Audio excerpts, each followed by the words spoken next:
So I'm just going to do a quick little video here to show you how I go about doing an ink drawing or Inktober drawings.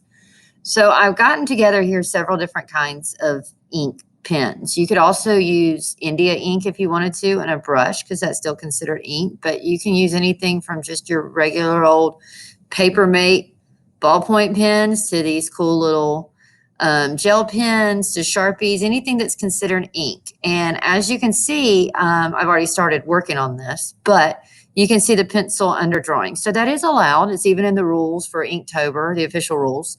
You can do an underdrawing first. And so if you just have a basic underdrawing, then you just kind of start going over it. So I did a little time lapse right here, and I'm just going to take a few minutes and finish sketching out the bones to my fish because day one is fish. So I did this cool little skeleton fish because, you know, it's October, Halloween. Skeletons are cool. And as I go, I go ahead and start working some of the values in, just some, you know, little hatching, little cross hatching here and there to add some values and add some depth to the bones.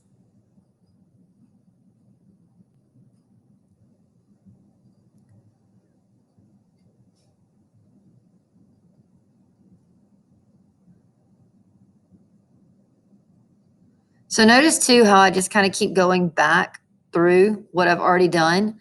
That's how you create a nice even flow when you're creating your artworks, whether it's ink drawings or anything else. If you just focus on one spot and don't look at the whole, then your image ends up looking choppy and you don't want that. So keep working through the whole thing as you go, moving back through, making sure you're cleaning everything up and lining it up.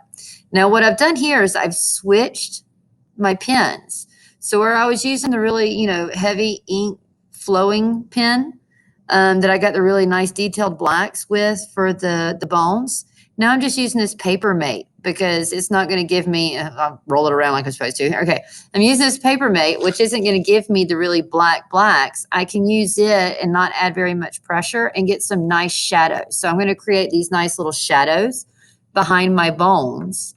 So it's just going to give it a little bit more depth. So I'm just lightly creating some kind of hatching style shadows behind each of my bones.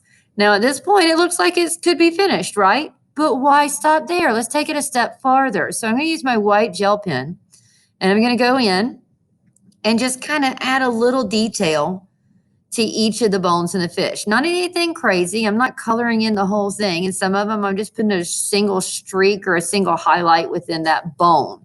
But I'm doing them one bone at a time, so they're still separated. And that's a big thing, is if you're wanting to make this work, you can't like just do a whole section. You have to focus on one bone at a time. So I do the bottom, then I do the vertebrae, then I do the top.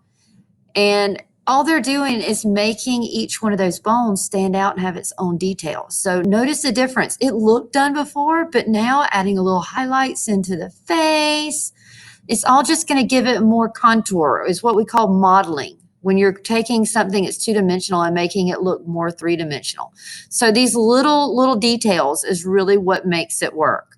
So now I think he's pretty good, but why not take it a step farther? He's a fish. Okay, yes, he's a skeleton of a fish, so he's technically dead. So I don't think he'd be breathing, but we're going to add some bubbles anyway. And you can't see the white very well in the video yet. In the photo I show you at the end, you'll be able to see the white really well. But I'm just going to add some white bubbles since I already had the white there. And then just to make them stand out a little bit more, to give them some contrast, I'm going to go back with the black gel pen as well and just kind of not really draw circles around them, but give them a little bit more detail so they stand out more, because that white doesn't show up very well against my watercolored colors.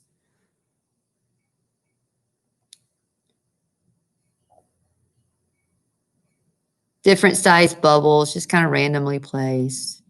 Make it look more natural because a skeleton breathing fish is so natural. So anyway, there we go. So when you're done, now you see the bubbles, you can see the details in all of the bones of the fish. Make sure that you Inktober it and put the date on it and submit it so that you get those points for your assessment grades. All right, guys, have fun with your Inktober projects. I can't wait to see them.